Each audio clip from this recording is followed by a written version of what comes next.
Welcome back to the channel. Don't forget to like, share, and subscribe my channel. Today, we are exploring how to create a business social media ad using 3D Workspace in Photoshop. I open Photoshop and import the ad layout. I pause because ads need attention fast. I convert the headline into 3D text. The 3D Workspace activates. I tilt the text slightly. I reduce depth to keep clarity.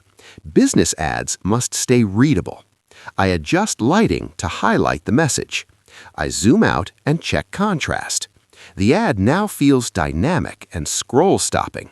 3D Workspace adds motion without animation. I stop editing before it feels heavy.